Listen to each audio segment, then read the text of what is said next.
Hi friends, ಎಲ್ಲರೂ ಹೆಂಗದಿರಿ? ಎಲ್ಲರೂ ಆರಾಮದಿರಿ ಅಂತ ಹೇಳಿ ಅನ್ಕೊತೀನಿ. ಹಂಗೆ ಇದು ನಂದು ಸಂಡೇ ವ್ಲಾಗ್ ನೋಡ್ರಿ. ಸಂಡೇ ಬೆಳಗ್ಗಿಂದ ವ್ಲಾಗ್ನ ಸ್ಟಾರ್ಟ್ ಮಾಡ್ಕೊಂಡಿದ್ದೆ. ಏನಂತ ಹೇಳಿದ್ರೆ, ಇವತ್ತು ನಮ್ಮದು ಸಂಡೇ ಸ್ಪೆಷಲ್ ನಾಷ್ಟ ಇಡ್ಲಿ ಮಾಡಿದ್ವಿ ನೋಡ್ರಿ. ಏನಂತ ಹೇಳಿದ್ರೆ, ನಾನು ಆಲ್ಮೋಸ್ಟ್ ನನ್ನ ವ್ಲಾಗ್ ನೋಡ್ಕೊಂತ ಬಂದವ್ರಿಗೆ ಗೊತ್ತಿರ್ತೈತಿ. ಒಂದು ದಿವ್ಸನೂ ನಾ ಇಡ್ಲಿ ರೆಸಿಪಿನ ನಿಮ್ಮ ಜೊತೆಗೆ ನಾನು ಶೇರ್ ಮಾಡ್ಕೊಂಡೇನೆ ಇಲ್ಲರಿ. ಯಾಕಂತ ಹೇಳ್ತೀನಿ, ನಾನು ಇಡ್ಲಿನ ಆಲ್ಮೋಸ್ಟ್ ಈಗ ಮಾಡೇ ಇಲ್ಲ ರೀ. ಭಾಳ ದಿನ ಆತು ಮನ್ಯಾಗ ಮಾಡೇ ಇಲ್ಲ ನಾನು ಇಡ್ಲಿನ.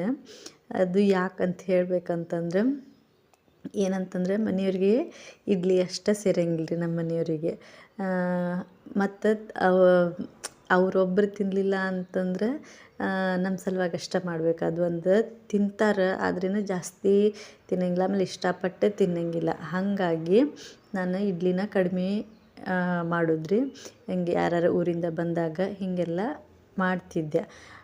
ಮತ್ತು ಇನ್ನೂ ಒಂದು ಏನಂತಂದ್ರೆ, ಇಡ್ಲಿ ನಾನೀಗ ಮಾಡಿದ್ದೆ ಅಂತ ಇಟ್ಕೊರಿ, ನಾವು ಇರೋರು 3 ಜನ ತಿನ್ನೋರು. ನಾನು, ಸುಜ್ಜು, ಮನೆಯವರು. ಗುಬ್ಬಿ ಏನು ಬಿಡ್ರಿ, 1 ಅಥವಾ 2 ಒಂದು ತಿಂದ್ರೆ ಜಾಸ್ತಿ ಆಕಿಂದ ಆ ರೀತಿ ತಿನ್ನೋರು. ಹೆಂಗಾಕತಿ ಅಂತಂದ್ರೆ, ಈಗ ನಾನು ಒಂದು ಸಟ್ಟಿಗೆ ಸಲ ಈಗ ನಾನು ತೋರಿಸಿದ್ದೆ ನೋಡ್ರಿ ನಿಮ್ಗೆ, ಇದು ಒಂದು ಸಟ್ಟು ನಾನು ಹಾಕಿದ್ದೆ ಅಂತ ಅಂದ್ರೆ, ನಮ್ಗೆ ಒಂದು ಸಲ ನಾನು ಹಾಕಿಟ್ಟೆ ಅಂತಂದ್ರೆ ಒಂದು ಸಲ ಇಲ್ಲ, ಒಂದು ಸಲ ಹಾಕಿ ತೆಗ್ದು ಮತ್ತೊಂದು ಸಲ ಹಾಕೋದು. ಅಂದ್ರೆ ಈಗ ನನ್ನ ಸೆಟ್ ಎಷ್ಟೈತೆ ಅಂದ್ರೆ 6 ಸೆಟ್ ಐತ್ರಿ. ಅದು 6 ಸೆಟ್ ಒಂದು ಇದಕ್ಕೆ 4 ಅದಾವ ರೀ. ಆ ರೀತಿ ನಾ ಅದನ್ನು ಪೂರನೂ ಹಾಕಂಗಿಲ್ಲ, 4 ಸೆಟ್ ಹಾಕಿಡ್ತೀನಿ. 4 ಸೆಟ್ನ 2 ಸಲ ನಾನು ಮಾಡಿದ್ದೆ ಅಂತಂದ್ರೆ ನಮ್ಗೆ ಸಾಕಾಗಿ ಹೋಗ್ಬಿಡ್ತಾವೆ ರೀ. ಅಂದ್ರೆ ಜಾಸ್ತಿನೇ ಆಗಿಬಿಡ್ತಾವೆ. ಮತ್ತು ಅದೇನು ಉಳಿತು ಅಂದ್ರೆ ಮೊದಲೇ ಬೆಳಿಗ್ಗೆನ ತಿನ್ನಂಗಿಲ್ಲ, ಉಳಿತು ಅಂದ್ರೆ ಮಧ್ಯಾಹ್ನ ತಿನ್ನೋದಂತೂ ದೂರದ ಮಾತು. ಹಾಗಾಗಿ ನಾನೊಂದು ಸ್ವಲ್ಪ ಕಡಿಮೆನೇ ಮಾಡ್ತೀನಿ ರೀ. ಆಮೇಲೆ ಅವ್ನು ಮಾಡಿದ್ಮೇಲೆ ನೋಡ್ತೀರಿ, ಒಂದಿಷ್ಟು ಬಾಂಡೆ ಅಕ್ಕವು. ನಾನು ಅದು 2 ಸಲ ಮಾಡೋಕ್ಕಾಗಿ ನಾನು ಅದಷ್ಟು ಅವನ್ನೆಲ್ಲ ತೊಳಿಬೇಕು. ಅದೊಂದು ನನಗೆ ದೊಡ್ಡ ಕೆಲಸ ಆದಂಗೆ ಆಗಿಬಿಡ್ತೈತೆ ರೀ. ಆಮೇಲೆ ಸಾಂಬಾರು ಮಾಡಬೇಕು, ಚಟ್ನಿ ಮಾಡಬೇಕು, ಎಲ್ಲನೂ ಮಾಡಬೇಕು. ಹೀಗಾಗಿ ನಾನು ಇಡ್ಲಿ ಮಾಡೋದನ್ನು ಭಾಳ ಅಂದ್ರೆ ಭಾಳ ಕಡಿಮೆ ರೀ. ಇವತ್ತೇನಂತಂದ್ರೆ, ನಾ ಇವತ್ತು ಮಾಡಿದ್ದ ಕಾರಣ ಅಂತಂದ್ರೆ ನಮ್ಮ ಗುಬ್ಬಿ ಸಲುವಾಗಿ ನೋಡ್ರಿ. ಯಾಕಂತಂದ್ರೆ ಆಕೆಗೆ ಅದು ಆರಾಮಿದ್ದಿದ್ದಿಲ್ಲಲ್ರಿ. ಒಟ್ಟು ಆಕೆ ಏನೂ ಅಷ್ಟು ಇಷ್ಟಪಟ್ಟು ತಿನ್ನತ್ತೇನೇ ಇಲ್ಲ. ಹಾಗಾಗಿ ಇಡ್ಲಿ ಮಾಡಿದ್ರೆ ತಿಂತಾಳೇನೋ ನೋಡೋಣ ಅಂತ ಹೇಳಿ ನಾನು ಮತ್ತೆ ಇಡ್ಲಿ ಮಾಡಿದ್ದೆ ನೋಡ್ರಿ. ಹಂಗೆ ನೋಡ್ರಿ, ಇಲ್ಲಿ ಟೈಮ್ ಇವತ್ತು 9:15 ಅಂದ್ರೆ ನಂದು ನಾಷ್ಟ ಆಗಕತ್ತಿತ್ತು ನೋಡ್ರಿ. ದಿನಾನು ಎಷ್ಟು ಇದ್ರೂ 10 ಗಂಟೆ 11 ಇಲ್ಲದೆ ನನ್ನ ನಾಷ್ಟ ಆಗಂಗಿಲ್ಲ. ಇವತ್ತು ನೋಡ್ರಿ 9 ಗಂಟೆ ಅಂದ್ರೆ ನಾಷ್ಟ ಆಗತ್ತೈತೆ. ಸಂಡೇ ಸ್ಪೆಷಲ್ ಅದು. ಏನಂತ ಹೇಳಿದ್ರೆ, ಸುಜ್ಜುನೂ ಲಘು ಇದ್ದ, ಆಮೇಲೆ ಮನೆಯವ್ರದ್ದು ದಿನಕ್ಕಿಂತ ಲಘು ಹೋಗೋದಿತ್ತು ಡ್ಯೂಟಿಗೆ. ಹಾಗಾಗಿ ಎಲ್ಲ ಲಘು ಇದ್ದರು. ಬ್ರೇಕ್ಫಾಸ್ಟೂ ಲಘುನ ಮಾಡಿದ್ವಿ. ಮತ್ತು ಇನ್ನೇನು ತಿನ್ನೋದೊಂದು ಉಳಿತು, ತಿಂದ್ರಾತು ಅಂಥೇಳಿ ಅಷ್ಟು ಲಘು. ದಿನದಕ್ಕಿಂತ 9 ಗಂಟೆಗೆ ನಾನು ನಾಷ್ಟ ಮಾಡೋದು ಅಪರೂಪ. 9 ಗಂಟೆಗೆ ಸಂಡೇ ನಂದು ನಾಷ್ಟ ಆಗಕತ್ತಿತ್ತು ನೋಡ್ರಿ. ಹಂಗೆ ಅದನ್ನೆಲ್ಲನೂ ಮುಗಿಸ್ಕೊಂಡು ಆದಮೇಲೆ ನಾನಿಲ್ಲೇ ಮತ್ತು ಇದು ಮಧ್ಯಾಹ್ನದಿಂದ ನಾನು ವ್ಲಾಗ್ನ ಸ್ಟಾರ್ಟ್ ಮಾಡ್ಕೊಂಡಂಥದ್ದು ನೋಡ್ರಿ. ಏನಂತ ಹೇಳಿದ್ರೆ, ಮಧ್ಯಾಹ್ನ ಅದನ್ನೆಲ್ಲ ಮುಗಿಸಿ ನೋಡಿದ್ರೆಲ್ಲ ಗುಬ್ಬಿನೂ ಮಲ್ಕೊಂಡಿದ್ಲ. ಹಂಗೆ ಮಲ್ಕೊಂಡಿದ್ಲಲ್ರಿ. ನಾಷ್ಟ ಎಲ್ಲ ಮುಗ್ದಿತ್ತು. ಇನ್ನೇನು ಮತ್ತು ಮಧ್ಯಾಹ್ನಕ್ಕೆ ಪಲಾವೆಲ್ಲ ಮಾಡಿದ್ರಾತ ಅಂಥೇಳಿ ನಾನು ಪಲಾವ್ಗೆಲ್ಲನೂ ತರಕಾರಿನ ಕಟ್ ಮಾಡ್ಕೊಳತ್ತಿದ್ದೆ ನೋಡ್ರಿ. ಏನು ಬೀನ್ಸು, ಕ್ಯಾರೆಟು, ಟೊಮ್ಯಾಟೊ, ಈರುಳ್ಳಿ, ಆಮೇಲೆ ಇದು ಫ್ಲವರ್ ಒಂದು ತೊಗೊಂಡು ಬಂದಿರ್ತಾರೆ ರೀ ಮನೆಯವರು. ಅದು ಪಲಾವ್ ಮಾಡಿದ್ರೆ ಹಾಕಂತ ಹೇಳಿ ತೊಗೊಂಡು ಬಂದಿರ್ತಾರೆ. ಅದ್ರಾಗ ನೋಡಿದ್ರೆ ಹುಳ ರೀ. ಅದನ್ನು ಎಷ್ಟು ನಾನು ಸ್ವಚ್ಛ ಮಾಡ್ಕೊತನ ಕುಂದಿರ್ಬೇಕು, ಅದಕ್ಕೊಂದಷ್ಟು ಟೈಮ್ ಹಿಡಿತೈತಿ. ಆಮೇಲೆ ಇಲ್ಲೇನಂತಂದ್ರೆ, ನಾನು ಪಲಾವ್ ಮಾಡತ್ತಿದ್ದೆ ಅಲ್ರಿ, ಅದಕ್ಕೊಂದು ಸ್ವಲ್ಪ ಗ್ರೇವಿ ಎಲ್ಲ ಮಾಡ್ಕೊಳ್ಳೋಣ ಅಂಥೇಳಿ ಈ ರೀತಿ ಕೊತ್ತಂಬರಿ, ಆಮೇಲೆ ಪುದೀನ, ಹಸಿಮೆಣ್ಸಿನ್ಕಾಯಿ, ಒಂದು ಸ್ವಲ್ಪ ಕೊಬ್ಬರಿ, ಆಮೇಲೆ ಒಂದು ಸ್ವಲ್ಪ ಶುಂಠಿ ಎಲ್ಲನೂ ಈಗ ಅದನ್ನು ನಾನು ತೊಳ್ಕೊಂಡು ಪೇಸ್ಟ್ ಮಾಡಿಕೊಂಡು ಪಲಾವ್ಗೆ ಹಾಕ್ಕೊಳ್ಳುವಂಥದ್ದು ರೀ. ಆಲ್ಮೋಸ್ಟ್ ನಾನು ಶೇರ್ ಮಾಡ್ಕೊಂಡೇನೆ ಈ ರೀತಿ ಎಲ್ಲ ರೆಸಿಪಿನ. ಹಾಗಾಗಿ ಇದನ್ನು ತೋರಿಸಿದೆ ರೀ ನಾನು. ಈ ರೀತಿ ಕೊತ್ತಂಬರಿ, ಪುದೀನ, ಹಸಿ ಮೆಣಸಿನ್ಕಾಯಿ, ಕೊಬ್ಬರಿ, ಆಮೇಲೆ ಒಂದು ಸ್ವಲ್ಪ ಶುಂಠಿ, ಇದೆಲ್ಲನೂ ಗ್ರೇವಿ ಮಾಡಿಕೊಂಡು ಪಲಾವ್ ಹಾಕಿದ್ರೆ ಚಲೋ ಟೇಸ್ಟ್ ಬರ್ತೈತೆ ರೀ. ಹಾಗಾಗಿ ಅದನ್ನು ನಾನು ಮನೆಯಾಗಿತ್ತು ಅಂತಂದ್ರೆ ಆಲ್ಮೋಸ್ಟ್ ಪಲಾವ್ ಮಾಡುವಾಗ ಇದನ್ನೆಲ್ಲನೂ ನಾನು ಗ್ರೇವಿನ ಅಥವಾ ಪೇಸ್ಟ್ ಮಾಡ್ಕೊಂಡು ಹಾಕಿ ಮಾಡುವಂಥದ್ದು ನೋಡಿರಿ. ಏನಂತ ಹೇಳಿದರೆ ನಾನು ಫಸ್ಟ್ ಅದನ್ನು ಮಾಡ್ಕೊಳ್ಳೋನು ಇದನ್ನು ಕಟ್ಟಿಂಗ್ ಮಾಡ್ಕೊತಾನೆ ಮತ್ತು ಅದು ನೆನಪತ್ರಿ ಫಸ್ಟ್ ಕರೆಂಟೆಲ್ಲ ಹೋಗತ್ತೋ ಏನೋ ಅನ್ನೋದು ಒಂದು ಇರ್ತೈತಲ್ಲ ರೀ ತಲೆಯಾಗ. ಒಂದೊಂದು ಟೈಮ್ ಮಾಡೋ ಟೈಮಿಗೆ ಹೋಗ್ಬಿಡ್ತೈತಿ. ಹಾಗಾಗಿ ಅದನ್ನು ಫಸ್ಟ್ ಮಾಡ್ಕೊಳ್ಳೋನು ಅಂಥೇಳಿ ಅದನ್ನೆಲ್ಲನೂ ಮಿಕ್ಸಿಗೆ ಹಾಕಿ ಇಟ್ಕೊಂಡು ಆಮೇಲೆ ಮತ್ತು ಬಂದು ನನ್ನ ತರಕಾರಿ ಕಟ್ ಮಾಡೋ ಕೆಲಸನ ಕಂಟಿನ್ಯೂ ಮಾಡಿಕೊಂಡೆ ನೋಡಿರಿ. ಹಂಗೆ ಯಾರೆಲ್ಲ ನನ್ನ ಚಾನಲ್ನ ಪ್ಲೀಸ್ ಸಬ್ಸ್ಕ್ರೈಬ್ ಮಾಡ್ಕೊಳ್ಳಾರ್ದ ನೋಡತ್ತೀರಿ ಸಬ್ಸ್ಕ್ರೈಬ್ ಮಾಡಿಕೊಂಡು ನೋಡಿರಿ ಅಂತ ಹೇಳ್ತೀನಿ. ಹಂಗೆ ನಿಮ್ಗೇನಾರ ನನ್ನ ಒಂದು ವಿಡಿಯೋ ಇಷ್ಟ ಆಗಿತ್ತು ಅಂತ ಹೇಳಿದ್ರೆ ಒಂದು ಲೈಕ್ ಮಾಡೋದನ್ನು ಮರೆಯೋಕೆ ಹೋಗಬೇಡ್ರಿ. ಹಂಗೆ ಇದು ನೋಡಿರಿ ನಾನು ಅದು ಫ್ಲವರ್ ಐತಲ್ರಿ ಅದನ್ನೊಂದು ಸ್ವಲ್ಪ ಸೂಕ್ಷ್ಮಗೆ ನಾನು ನೋಡಿ ಕಟ್ ಮಾಡ್ಕೊಳಕತ್ತಿದ್ದೆ ನೋಡಿರಿ. ಯಾಕಂದ್ರೆ ಹುಳ ಇರ್ತಾವಲ್ರಿ ಅದ್ರಾಗ. ಹಾಗಾಗಿ ಒಂದು ಸ್ವಲ್ಪ ನೋಡ್ಕೊಂಡನ ಮಾಡೋನು ಅಂಥೇಳಿ ಅದನ್ನೆಲ್ಲನೂ ಇದ್ದು ರೀ. ಹಾಗಾಗಿ ಅದನ್ನು ಸ್ವಲ್ಪ ನೋಡ್ಕೊತ ಫ್ಲವರ್ನ ನಾನಿಲ್ಲಿ ಕಟ್ ಮಾಡ್ಕೊಳಕತ್ತಿದ್ದೆ ನೋಡಿರಿ.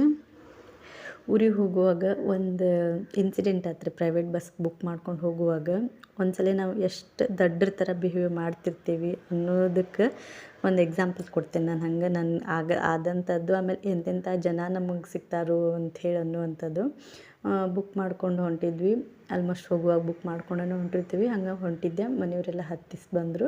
ಹೊಂಟಿದ್ವಿ. ಹೋಗುವಾಗ ಏನಾಯ್ತು, ನಾನು ಒಂದು ಸೀಟ್ನಾಗ ಕುಂತಿದ್ದೆ ರೀ. ಕುಂತಾದ್ಮೇಲೆ ಅದು ನಾನು ಬುಕ್ ಮಾಡಿದ್ದು ಸೀಟ್ ನಂಬರ್ ಅದಾಗಿರಲಿಲ್ಲ. ಆವಾಗ ಬಸ್ ಹೊಂಟು ನೆಕ್ಸ್ಟ್ ಸ್ಟಾಪಿಗೆ ಅಲ್ಲಿ ಬುಕ್ ಮಾಡಿದವ್ರು ಬಂದರು. ಅವಾಗ ಏನಾಯ್ತು, ಅವ ಟಿಕೆಟ್ ಕೊಡೋ ಏನಂತಂದ ಅವ್ರು ಬಂದು ಕೊಡಲಿ ಅಂತಂದ್ರೆ ನನ್ನ ಎಬ್ಸಿ ಹಿಂದೆ ಕಳಿಸಿದ್ದ. ಆವಾಗ ನಾವು ಬುಕ್ ಮಾಡೇವ ಮಾಡಿಲ್ಲ ಅನ್ನೋದು ನನ್ನ ತಲೆಗೆ ಬಂದಿಲ್ಲ ರೀ. ಅಂದ್ರೆ ನನಗೆ ಏನು ಅನ್ನಿಸ್ಬಿಡ್ತು ಅಂದ್ರೆ ಮೇ ಬಿ ಮನೆಯವ್ರು ಬುಕ್ ಮಾಡಿಲ್ಲೋ ಏನೋ. ಅವ್ರು ಮಾಡೇನಿ ಅಂತಲೂ ಹೇಳಿಲ್ಲ ನಂಗೆ, ಮಾಡಿದ್ದೆ ಅಂತಲೂ ಫೋನ್ ಮಾಡಿದ್ದು ಗೊತ್ತಿತ್ತು ನಂಗೆ. ಬಟ್ ಬುಕ್ ಮಾಡಿಲ್ಲ ಅಂತ ಅವರು ಹೇಳಿಲ್ಲ, ನಾನು ಕೇಳಿಲ್ಲ. ಅವ ಎಬ್ಸಿದ ಕೂಡಲೇ ಅಂದ್ರೆ ನನಗೇನು ಅನ್ನಿಸ್ತು, ಮೇ ಬಿ ಬುಕ್ ಮಾಡಿಲ್ಲೇನೋ ಅಂಥೇಳಿ ನನ್ನಷ್ಟಕ್ಕೆ ನಾನು ಅಂದ್ಕೊಂಡ್ಬಿಟ್ಟೆ. ಅಂದ್ಕೊಂಡು ಅವ್ನು ಹಿಂದೆ ಕಳ್ಸಿದ ಕೂಡಲೇ ಅಂದ್ರೆ ನಾನು ಹಿಂದೆ ಹೋಗಿ ಕುಂತ್ಕೊಂಡೆ ರೀ. ಹಿಂದೆ ಹೋಗಿ ಕುಂತ್ಕೊಂಡೆ. ಅಷ್ಟರೊಳಗೆ ಇನ್ನೂ ಒಂದು ಸ್ವಲ್ಪ ಏನಾಗಿತ್ತು ಅಂತಂದರೆ ಅಲ್ಲಿ ನನ್ನ ಬಾಜು ಇನ್ನೊಬ್ಬರು ಅವ್ರು ಬರೋದಕ್ಕಿಂತ ಮೊದಲು ಆ ಮನುಷ್ಯ ಏನು ಕುಂತಿದ್ದಲ್ಲ ಆ ಮನುಷ್ಯ ಕಿಟಿ ಏನಂತಂದ್ರೆ ನೀವೆಲ್ಲ ಅದು ಹೇಳುವಂಥ ಟೋನ್ ಒಳಗೆ ಇರ್ತೈತೆ ರೀ. ಹೆಂಗೆ ಈಗ ಹೇಳ್ಬೇಕು ಆರಾಮಾಗಿ ನೀವು ಎಲ್ಲ ಬುಕ್ ಮಾಡ್ಕೊಂಡು ಬರಬೇಕು, ಈ ರೀತಿ ಎಲ್ಲ ಬರಬಾರ್ದು, ಈ ರೀತಿ ಒಂದು ಹೇಳುವಂಥ ಟೋನ್ ಇರ್ತೈತೆ ನೋಡಿರಿ, ಮಾತಾಡೋ ಟೋನು. ಹಾಗಿಲ್ಲ ಆ ಮನುಷ್ಯ ಒಂಥರ ಈಗ ದುಡ್ಡಿದ್ದವರೆಲ್ಲ ಮಾತಾಡ್ತಿರ್ತಾರೆ ಒಂಥರ ಗತ್ತಿನಿಂದ ನೀವೆಲ್ಲ ಮಕ್ಕಳೆಲ್ಲ ಇದ್ದವರು ಸೀಟ್ ಎಲ್ಲ ಬುಕ್ ಮಾಡ್ಕೊಂಡು ಬರಬೇಕು, ಈ ರೀತಿ ಬರೋದು ಹೀಗೆಲ್ಲ ಮಾತಾಡ್ತಾನೆ. ನಂಗೆ ಮೊದಲಿಗೆ ಹೆಂಗೆ ಆಗಾಕತ್ತಿತ್ತು ಅಂತಂದ್ರೆ ನಮ್ಮ ಮನೆಯವ್ರು ಬುಕ್ ಮಾಡಿಲ್ಲ ಅನ್ನೋ ಒಂದು ಸಿಟ್ಟು ಮೊದಲೇ ಐತಿ. ಅದ್ರಾಗ ಆ ಮನುಷ್ಯ ಆ ರೀತಿ ಎಲ್ಲ ಕೊರೆಯಾಕತ್ತಾನು. ಸ್ವಲ್ಪ ಸುಮ್ಮನಾದೆ. ಆದರೂ ಆಮೇಲೆ ನನಗೆ ಆಗಲಿಲ್ಲ. ಅದಕ್ಕೆ ನಾನೇನಂದೆ, ನಿಮ್ಗೇನಾದರೂ ಪ್ರಾಬ್ಲಮ್ ಆಗೈತಿ ಅಂತ ಕೇಳಿದ್ದೆ ಆ ಮನುಷ್ಯಾಗ. ನನಗೇನು ಪ್ರಾಬ್ಲಮ್ ಆಗಿಲ್ಲ, ನಾನು ಸೀಟ್ ಬುಕ್ ಮಾಡ್ಕೊಂಡೇನಿ, ಆರಾಮ್ ಮಲ್ಕೊತೀನಿ, ಅದ್ರ ಪ್ರಾಬ್ಲಮ್ ಆಗೋದು ನಿಮ್ಗೆ ಅಂತ ಹೇಳಿ ಅಂದ್ರಿ ಇವ್ರು.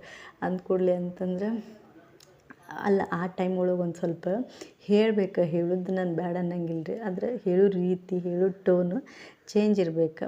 ಆ ರೀತಿ ಆ ಒಂದು ಟೈಮ್ ಒಳಗೆ ಇಲ್ಲೊಂದು ಸ್ವಲ್ಪ ಟೈಮ್ ತೊಗೊಂಡು ಹೇಳ್ಬೇಕು. ಹಂಗೆ ಮಾಡ್ದೆ ಸರಿ ಅಂಥೇಳಿ ಅಲ್ಲ ಆಯ್ತು. ಅಷ್ಟೊತ್ತಿಗೆ ಸೀಟ್ ಬುಕ್ ಮಾಡಿದವ್ರು ಬಂದರು. ಅಲ್ಲಿಂದ ನಂಗೆ ಕಂಡಕ್ಟರ್ ಬೇರೆ ಜಾಗಕ್ಕೆ ಕಳಿಸ್ದ. ಹೋದೆ ರೀ, ಹಿಂದೆ ಕಳಿಸಿದ. ಕುಂತೆ ಅಲ್ಲಿ ಎಷ್ಟು ಮಿಸ್ಟೇಕ್ ಮಾಡಿದ್ವಿ ನೋಡ್ರಿ. ನಾವು ಬುಕ್ ಮಾಡಿಲ್ಲ ನನಗೆ ಕನ್ಫರ್ಮ್ ಆಗಲಿಲ್ಲ. ಯಾಕಂತಂದ್ರೆ ಏನು ಅಂದ್ಕೊಂಡ್ಬಿಟ್ಟೆ ಅಂತಂದ್ರೆ ಬುಕ್ ಮಾಡಿಲ್ಲೇನೋ ಮನೆಯವರು ಅಂತ ನನ್ನಷ್ಟಕ್ಕೆ ನಾನು ಅಂದ್ಕೊಂಡ್ಬಿಟ್ಟೆ. ಬುಕ್ ಮಾಡ್ಯಾರವರು ನನ್ನಷ್ಟಕ್ಕೆ ನಾನು ಅಂದ್ಕೊಂಡ್ಬಿಟ್ಟೆ. ಏನಂತಂದ್ರೆ ಆ ಸೀಟಿಂದ ನಾನು ಎಬ್ಸಿದ ಕೂಡಲೇ ಮಾಡಿಲ್ಲೇನೋ ಅಂದ್ಕೊಂಡು ನಾನು ಸುಮ್ಮನಾಗ್ಬಿಟ್ಟೆ ರೀ. ಅವರು ಕನ್ಫರ್ಮಾಗಿ ಮಾಡೇನಿ ಅಂತ ಅವ್ರು ನಂಗೆ ಹೇಳಿದ್ದಿಲ್ಲ. ನಾನು ಈ ರೀತಿ ಅಂದ್ಕೊಂಡೆ. ಹೋಗಿ ಹಿಂದೆ ಕುಂತಾದ್ಮೇಲೆ ಅಲ್ಲಿ ಮತ್ತು ಒಂದಷ್ಟು ವಿಚಾರ ಆಯ್ತು. ಏನಂತಂದ್ರೆ ಕುಂತಿದ್ವಿ ಎಲ್ಲ ಕರೆಕ್ಟಾಗಿತ್ತು ಸೀಟ್. ಸುಜ್ಜುನು ಕುಂತಿದ್ದ. ಮತ್ತು ಹಿಂಗೆ ಮಿಡ್ಲ್ ಹತ್ತೋರು ಇರ್ತಾರಲ್ರಿ, ಹಂಗೆ ಹತ್ತಿಸ್ಕೊತಾರೆ ಅವರು. ಒಬ್ಬ ಮನುಷ್ಯ ಹತ್ತಿದಾದ್ಮೇಲೆ ಬಂದು ಸುಜ್ಜು ಕುಂತಿದ್ದ ಪ್ಲೇಸ್ ಹತ್ರ ಬಂದು ಆ ಹುಡುಗಗೆ ನೀವು ಮ್ಯಾಲೆ ತಗೋರಿ ಅಂತ ನಂಗೆ ಹೇಳ್ತಾನೆ. ಅಲ್ಲ ನಾನು ಗುಬ್ಬಿಗೆ ಎತ್ಕೊಂಡು ಕುಂತೀನಿ. ಅವನ ನಾನು ಹೆಂಗೆ ಮ್ಯಾಲೆ ತೊಗೊಳಕ್ಕೆ ಬರ್ತೈತೆ ರೀ, ಬರೋದಿಲ್ಲ. ಮತ್ತು ನೋಡಿರಿ ಪಬ್ಲಿಕ್ ಬಸ್ಸಲ್ಲ, ಅದು ಪ್ರೈವೇಟ್ ಬಸ್. ತಗೋ ಅಂತ ಹೇಳಂದ. ನಾನು ಹೇಳಿದೆ ಹೆಂಗೆ ತೊಗೊಲಿ, ಎಲ್ಲ ಇಲ್ಲಿ ಹುಡುಗಿ ಐತಿ ಅಂತ ಹೇಳಿದ್ಲು. ಆಮೇಲೆ ಮತ್ತು ಇನ್ನೊಬ್ರು ಪಾಪ ಅವರಿದ್ದರು. ಅವ್ರು ಏನೂ ನಂಗೇನು ಗೊತ್ತೂ ಇಲ್ಲ ಏನೂ ಇಲ್ಲ. ಆ ಮನುಷ್ಯ ಹೇಳೋದು ಕೇಳಿ ಮತ್ತು ಸುಜ್ಜಿಗೆ ಅವ್ರ ಮ್ಯಾಲೆ ತೊಗೊಂಡು ಕುಂತು ಆ ಜಾಗ ಆ ಮನುಷ್ಯ ಕೊಟ್ರಿ.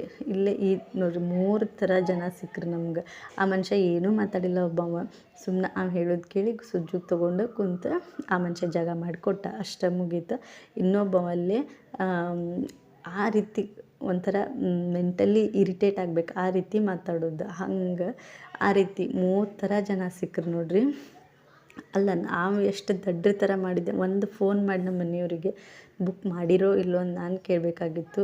ಅದು ಒಂದು ಮಿಸ್ಟೇಕ್ ಆಯ್ತು. ಆಮೇಲೆ ಅವರು ನಮ್ಮ ಮನೆಯವ್ರು ನಾನು ಬುಕ್ ಮಾಡಿದ ನಂಬರ್ ಇದು ಈ ಜಾಗ ನಿಂದು ಇಲ್ಲಿ ಕುಂದ್ರು ಅಂತ ಹೇಳಬೇಕಾಗಿದ್ದು ಅವ್ರದ್ದಾಗಿತ್ತು. ಅವರು ಹೇಳಿಲ್ಲ. ಆಮೇಲೆ ಕಂಡಕ್ಟರು ನೀವು ಬುಕ್ ಮಾಡಿರೋ ಇಲ್ಲೋ ಅಂಥೇಳಿ ಅವ್ನು ಕೇಳಬೇಕಾಗಿತ್ತು. ಅವನು ಕೇಳಲಿಲ್ಲ. 3 ಜನದ್ದು ಮಿಸ್ಟೇಕ್ ಐತಿ.